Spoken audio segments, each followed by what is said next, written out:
변호사님, 금전관계에 관한 공증 어떻게 해야 하는지 궁금한데요. 질문이 너무 광범위한가요? 아니, 아닙니다. 일반인들은 잘 모르시죠. 그 대부분은 뭐 대여금, 즉 빌려준 돈과 관련된 것입니다. 공증사무실에 오시거나 전화를 걸어서 상담하시는 분들은 그냥 뭐 차용증 공증해달라 이렇게 얘기를 합니다. 우리가 흔히 이제 차용증이란 말을 쓰죠.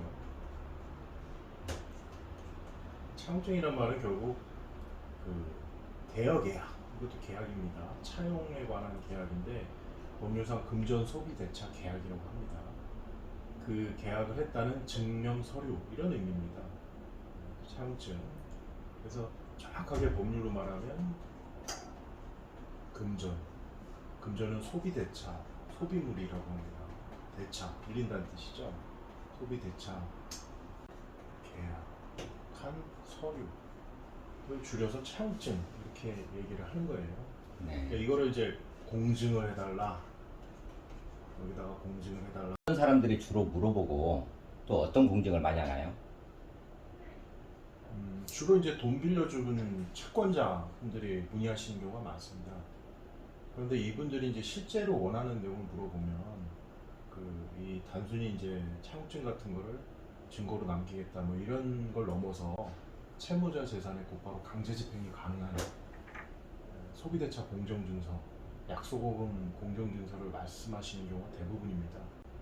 근데 용어를 모르시니까 그냥 차용증 공증해달라 이렇게 얘기하시는데 거의 90% 이상이 강제 집행력이 있는 걸 원하시는 경우이기 때문에 저희가 재차 말씀드리죠. 강제 집행력이 있는 걸 원하십니까? 이렇게 물어봅니다. 그럼 아까 말씀하신 소비대차 공정증서하고 차용증 공증이 다른 건가요? 그래서 구분을 좀 하셔야 됩니다. 구분을 하셔야 되는데 공정증서라는 용어를 볼까요? 공정증서라는 용어는 공증인이 작성했다 이런 뜻입니다. 자, 공정증서란 말은 공증인이 작성하였다 이런 뜻입니다. 금전관계인 경우에는 공증인이 이 공정증서를 작성하면서 강제집행력을 부여할 수 있습니다. 그렇지만 사서증서 말 그대로 개인들끼리 작성하였다 이런 뜻이죠. 이걸 인증서라고 합니다. 왜냐? 공증인은 여기다가 인증만 해줍니다. 본인들이 이렇게 썼습니다 라는 거를 공적으로 인증해 줍니다. 그래서 지금은 이제 소액이라도 어떤 분들은 이제 한 뭐 100만 원짜리를 빌리더라도 이거 나중에 못 받으면 번거롭잖아요. 뭐 인지 붙이고 뭐 해가지고 소송해야 돼요. 비용이 더 들어가요. 100만 원을 빌려주고 할 때도 이 소비대차 공정증서로 오히려 쓰시는 게 더 일반적이에요. 그리고 채권자는 물론 이렇게 채무자도 여러 명 복수로 할 수 있습니다. 근데 만약 복수의 채무자일 때는 채무자들 간의 관계를 표시하게 되어 있습니다. 그러니까 채무자들이 이거를 각자 부담하는 건지 뭐 연대해서 부담하는 건지 이런 식으로 연대 채무를 많이 하죠. 관계를 표시하게 되어 있고요. 여기다 더해서 보증인도 세울 수 있어요. 보증을 세우는 거는 보증 계약이 그 안에 들어간 거죠. 연대 보증 계약을 할 때 그 보증에 어떤 보증인지도 표시합니다. 통상은 연대 보증을 많이 세우겠죠. 이때 보증 최고액, 최고 한도가 얼마를까지 보증할지, 보증 기간은 얼마로 할지 뭐 이런 내용들을 표시하는데 이게 민법의 강행 규정에 보면 이런 것들을 기재하게 되어 있기 때문에 이런 필요한 내용들을 모두 기재합니다. 보증에서. 또 변제하는 방법이 복잡할 수 있어요.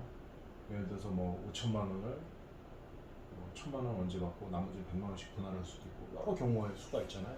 분할 변제 방법, 그다음에 시기 이런 게 굉장히 복잡하다.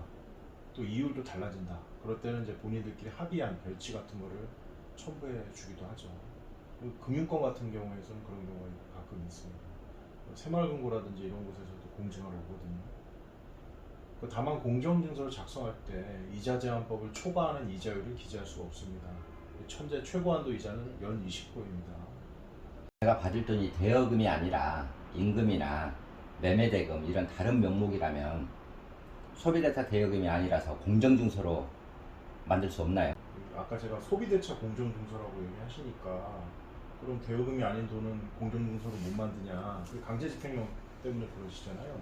근데 가능합니다. 가능한 방법이 뭐냐면, 자 이렇게 임금, 뭐 퇴직금 못 받은 거, 그다음에 뭐 손해배상도 있겠죠. 공사하다가 다치셨어요.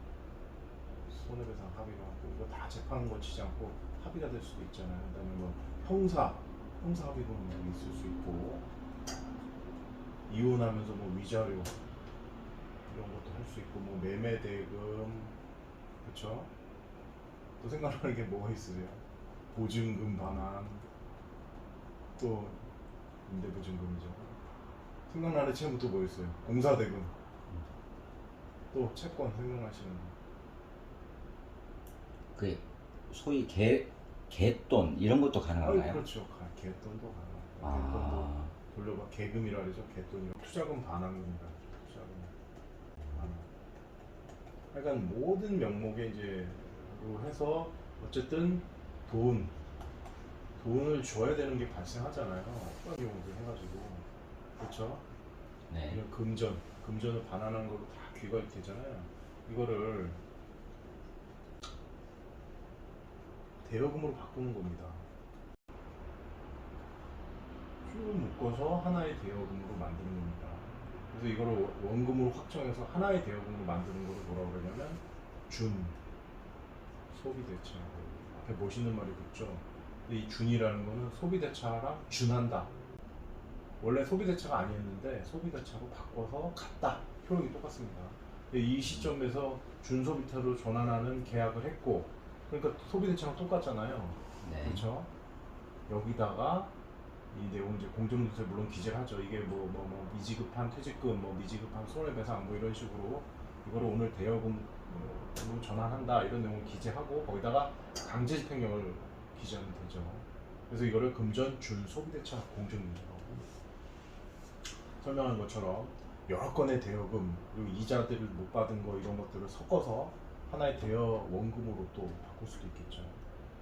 그러면 약소보험 공정증서는 또 뭔가요? 그리고 이것도 강제 집행력이 있는 건가요? 그리고 이게 소비대차 공정증서하고 차이가 있는 건가요? 이런 형태로 해서 발행을 하면 그 원인 관계를 따지지 않고 그 소지인한테 이제 지급을 해야 되는 게 우리가 하는 약소보험이잖아요. 근데 이 약소보험도 원래는 못 받으면 어음금 소송 같은 걸 해야겠죠. 공증인이 이 내용을 확인을 해주면 채권자, 채무자가 이런 내용의 약소보험을 발행하였다 라고 약소보험 본인들이 작성하지만 그리고 여기다 강제 집행을 이걸 부여하는 문구를 넣으면 그거는 이제 약소보험 공정증서라고 합니다. 공정증서. 이거하고 차이점은 첫 번째는 이거는 이제 이자 지급을 못해요. 분할 이자 이런 거 기재 못해요. 기재할 수가 없어요. 약소가 소멸시효가 짧아요. 어음이니까 3년이에요. 3년. 그러면 소비대차는 몇 년이냐? 소비대차는 그 계약 관계에 따라 달라요. 근데 상행위 같은 경우는 5년이고 일반 민법에 따른 경우는 10년도 될 수 있겠죠. 법원 통해서 공시처분을 거쳐야 되고 재발급이 복잡해요. 오래 걸려요. 이런 단점들이 있어요. 근데 소비대차 같은 경우는 이제 분실했다는 거를 증명하면 재발급을 해주죠. 왜냐면 원인이나 뭐 이런 것들이 좀 간명하게 다 기재할 수 있어요. 그러니까 소비대차는 어떤 계약 관계에 의해서 어떤 법률 관계인지를 계약서에 다 쓸 수가 있어요. 그러니까 법률 관계가 명확해지겠죠. 물론 어음도 뭐 촉탁서에다 간단하게 쓰긴 합니다. 예를 들어서 뭐 이거 대여금이다, 손해배상이다 이렇게 뭐 기재하는데 어음을 쓰고 나서 그 어음의 원인이 된 막 법률 관계를 복잡하게 써가지고 그걸 또 인증받기도 하고 그럽니다. 그러니까 여러 가지 단점이 있어서 금전소비대차 공정이 이렇게 이자, 지원손해금 기재 가능하지 분할 변제 가능하죠. 또 이자, 지원손해금도 강제집행력이 부여됩니다. 또 분실하더라도 경찰에 말한 것처럼 분실신고하고 접수증만 있으면 정보는 제일 반급해 드려요. 그래서 정보 분실해도 강제집행 빨리 해야 되잖아요. 신속하게 강제집행이 할 수가 있습니다. 다만 수수료가 비싸요. 수수료가 약소보험에 비해서 소비대차가 좀 비쌉니다. 그럼에도 불구하고 법률관계 이렇게 명확하게 해주고 분쟁 가능성을 차단하고 이자, 분할 변제 표시가 가능하고 소멸시효도 길고 분실시효에도 집행본 발급이 용이하기 때문에 거의 보편적으로는 분전 소비대차를 더 많이 하시고 약속은 잘 안 하시는 편이에요. 왜냐하면 이 효과의 차이가 크기 때문에. 다만 약속어음을 발행할 수밖에 없는 경우도 있어요. 원인 채권의 발생 여부가 아직 불분명한 경우, 그런 경우 있잖아요. 네. 담보조로 발행되는 경우, 아직 채권이 발생하지 않았는데 예를 들어서 이러이러한 경우가 발생하면 당신이 나한테 어떤 손해배상을 하기로 한다라고 했는데 만약 안 지키면 어떡할 거냐, 이런 걸 담보한다. 안 지키면 바로 강제 집행하고 싶다. 이런 건 소비대차는 아니에요. 그렇다고 채권이 발생하지도 않았기 때문에 준소비대차로 전환해 볼 수도 없어요. 아직 발생 안 했기 때문에. 이런 때는 담보의 의미로 약속어음을 발행할 수 있겠죠.